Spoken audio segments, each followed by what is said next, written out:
So, this is the boat driver that was assaulted by that honorable member that claimed that he's a senator. The reason why I say that claimed that he's a senator because I discovered this morning that that man is not a senator. So, this is the guy that I assaulted. Now, we have seen the video, we saw all what transpired, we saw the horrible things he said to you, we heard him call you monkey, rats, all the derogatory things he said to you. Now, the question is, what happened after that video? Please. Okay, so, after the video, he called some police officers. I don't know the division they were assigned to. Okay. And then they bundled me to the station.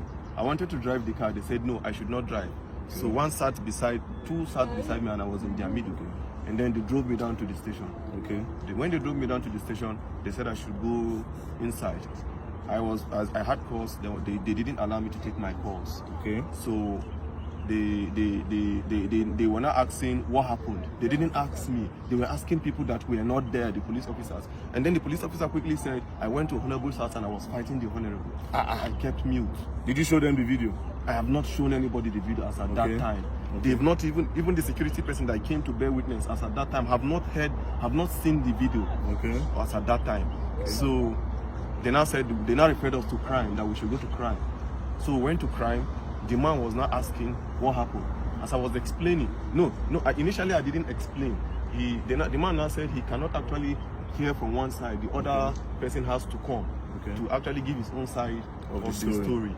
And then the police officer said, when they said I fought him, they now said no, they should go and bring the man. Immediately his security man now called him, and they passed the phone to the IPO that was in charge of the case. And then the IPO was now talking to him on the phone and stepped out of the office where we were. And after some time, he came back and said he wants to go and do investigation at the Honorable's house. Okay, the IPO left you at the station at the station. He wants to go. Which station was this? Maitama police station. So it happened within Maitama? It happened within Maitama. Okay, so the IPO left you at the station and went to the Honorable's house. Okay. And then after, they kept me there for over 2 hours. I was behind... I was at the counter. I was not detained though. They kept you behind the counter? They kept me behind the counter. And then after 2 hours plus, he came back. And then he was now like, why did I record the video? Why did IPO now change He was not trying to change the narrative. And I asked him, is there a part of the law that says I cannot record what somebody is doing to me? He was becoming a threat to me. And I had to take evidence so that people will know where I am. By this time, was the honorable member there? He wasn't there. He was at home? He was at home. So then I gave me a form to fill, to write my own statement as to what happened. As I was writing, the honorable now came. And then when he came, he started talking and he was shouting. Even at the station? Even at the station. He was calling you names? Calling me names. Like, I still kept mute and I was looking at him. So my colleagues were talking to him. Me, I've already had my own fair share of trauma from him. I don't want to actually have any engagement or any encounter with him. I just went to one corner and I sat down and I was listening to everything he was saying. All the names he was calling me: you common boat driver, you're a poor man, you have pride in your poor, you have this, you have that. I kept mute. I said, so the problem you have now is a poor man cannot speak, that I'm in Nigeria and I shouldn't be treated as a foreigner in this country, as I'm from Delta State and I cannot be treated, I cannot have you treat me like a foreigner in my own Now, country. when did you leave the station? I left the station at about, I think some minutes to 3 or so. Where's your car? My car is still at the station. So the police collected your car? They collected my car. And you left the station this morning? Yeah, I left the station. Was the honorable member detained? He wasn't detained. They let him go? They let him go. That's really, really sad.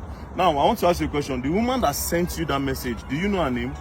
I didn't know her name per se. Do you know her business name? I don't know her business name. It was a request. But I think I checked from my boat app. I think the last request that came in when I tried calling from the app, it was, I think, Gloria.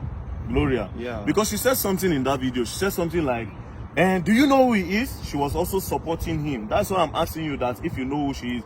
Now, what did you go and deliver to him? What even really happened? Just give me a brief summary of what happened before that video. Okay, before the video, I actually got a request on boat. Okay. Right? I was closing already because I needed to resume work this morning at 8:30. Okay. So I was closing at 9:10. I said, let me just quickly go home so that I can have enough rest. So I got this request to Maitama. I felt it was a normal request. And then she told me, no, that it's not a request, that I'm picking something up from a garden.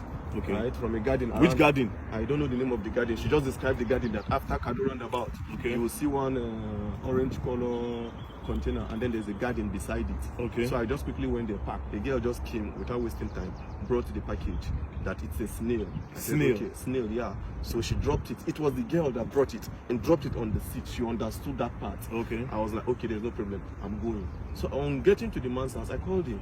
Okay, I'm at your gate. He now said, okay, I should give it to the security man. They gave it to the security man. The security man explained where the house address is. So I drove down to the house. On approaching, I called the man again. I said, Oga, I'm here. He now said, I'm not here. That if you're here, I will see you. So I drove. He now said I should park beside one car. When I parked beside the car, I saw him. But I didn't know he was the one. So I saw him seated few meters away from my car. So I greeted, good evening, sir. He didn't respond. Good evening, sir. He didn't respond. So I presume he is not the one that I'm supposed to deliver this thing to. Okay. And since he didn't answer, the next thing is for me to call the person that has this package. The next thing I dialed the person's number, and his phone rang. And then the next thing he was like, are you stupid? Are you mad? Are you a fool? Bring my stuff for me. So I was not happy at the way he talked to me because I was doing my professional job, right? I was not happy. So I was like, okay, this thing you're saying to me, it has not gotten to it. Normally, I'm not even supposed to bring this thing to you. You are supposed to come and pick it yourself. Yeah. That was the only thing that got him angry.